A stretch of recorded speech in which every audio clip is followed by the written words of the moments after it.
Let's talk about a right that most of us feel is just fundamental, the right to privacy.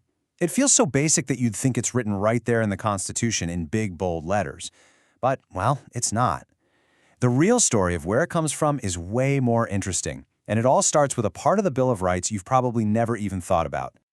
All right, to get us started, I've got a question for you. What do you think is the single most ignored, most forgotten amendment in the entire U.S. Constitution? We're talking about a clause so overlooked the Supreme Court has never, not once, used it as the main reason for a decision. Go on, take a guess.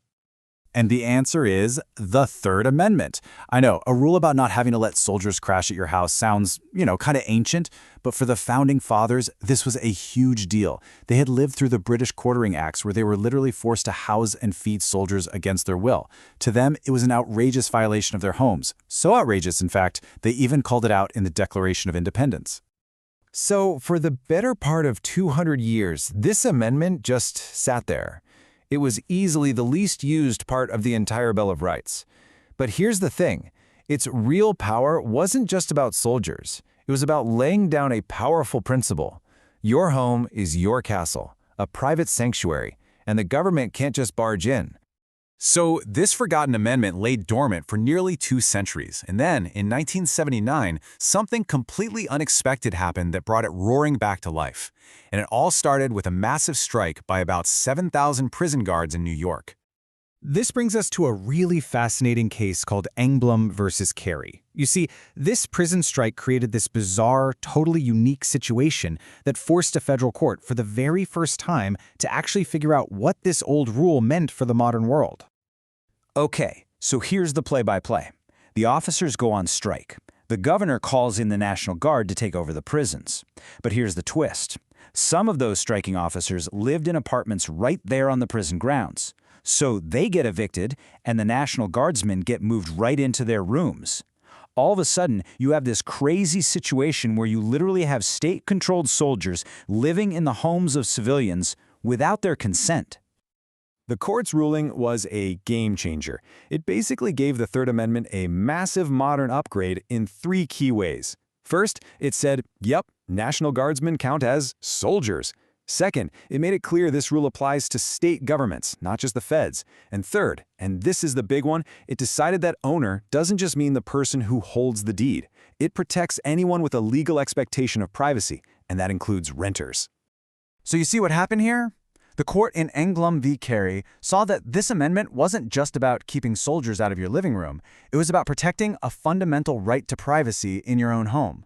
And that idea, well, it became a critical piece of a much, much bigger legal puzzle. And that bigger idea hinges on a cool legal concept called penumbra. Think of it like this. The Constitution doesn't have a giant blinking sign that says, right to privacy. But in the famous 1965 case, Griswold v. Connecticut, the Supreme Court said that if you look at the shadows cast by other amendments, you can see the outline of that right. All these different rights work together to create what the court called zones of privacy. And the Third Amendment was a crucial piece of that puzzle. Its powerful idea about the sanctity of the home, when you combine it with the First Amendment's freedom of association, the Fourth protection from unreasonable searches, and a few others, it starts to build a real barrier between you as an individual and a government that might want to get too nosy. And once this constitutional right to privacy was officially on the books, well, the courts started applying it to some of the most personal, most intimate decisions a person can make. You can really trace a direct line through these major cases. It started with Griswold, where the court said the right to privacy protected a couple's right to use contraceptives. Then, in Roe v. Wade, it was argued that this same right was broad enough to cover a woman's decision about an abortion. And later, in Lawrence v. Texas, the court decided that this right to privacy protects the personal choices of consenting adults in their own homes. So that all brings us to right now. How on earth does an 18th century rule designed to keep British soldiers out of your house apply to our lives today in an age of mass surveillance, drones, and constant data collection? The threat has just evolved, right? The original fear was a physical soldier stomping through your front door. The modern fear is more like a cyber soldier, a government agent using technology to open a virtual window into our lives, grabbing our metadata, tracking our phones, maybe even watching our homes with drones. It can be every bit as intrusive, just without the muddy boots.